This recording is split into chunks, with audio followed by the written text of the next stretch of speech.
Des avocats vent debout, en grève depuis déjà une semaine et soutenus par de nombreux magistrats.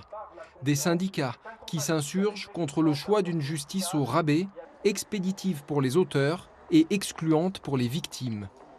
Derrière les slogans, une petite révolution, une procédure de jugement des crimes reconnus. L'idée, face à l'engorgement des cours d'assises, créer une sorte de nouveau plaidé coupable. Il existe depuis 20 ans, pour certains délits comme ici, des conduites en état d'ivresse. Vous aviez un taux de 2,77 grammes par litre de sang. Il se déclinerait pour juger des crimes, assassinats, viols, braquages, sans juré ni véritable débat. C'est un petit peu le point final de la mise en cause, du dépeçage de la cour d'assises. Le projet prévoit des garde-fous. L'accusé et la victime doivent accepter cette procédure. Le crime doit être reconnu par son auteur.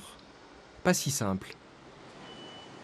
Avouer et reconnaître quelque chose qu'on a fait, c'est quelque chose d'assez compliqué.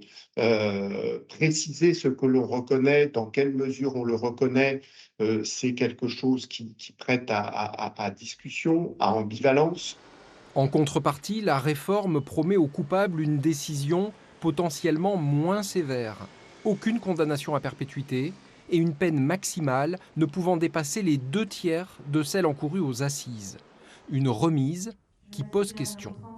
À partir du moment où on propose à quelqu'un une peine qui peut être réduite, le risque, c'est que celui-ci l'accepte pour que ce soit un moindre mal à son endroit. Est-ce qu'il l'accepte en toute connaissance de cause? Est-ce qu'il l'accepte véritablement? Il faut faire attention. Le projet prévoit, comme cela existe déjà pour le plaidé coupable en matière de délit, une homologation devant un juge. Ici, ce serait devant une cour d'assises composée uniquement de 3 magistrats, sans jury. Le projet divise, y compris chez les magistrats. Est-ce que sur des faits intégralement reconnus, il n'est pas dans l'intérêt d'une bonne justice de pouvoir le juger plus tôt et plus vite que de le faire attendre des années avant d'être jugé? Est-ce qu'il ne serait pas plus intéressant de nous donner les moyens de fonctionner efficacement avec une justice qui soit digne de ce nom, respectueuse des intérêts de chacun, plutôt que d'essayer de voir comment on va gagner du temps pour essayer de passer un maximum de dossiers en un minimum de temps?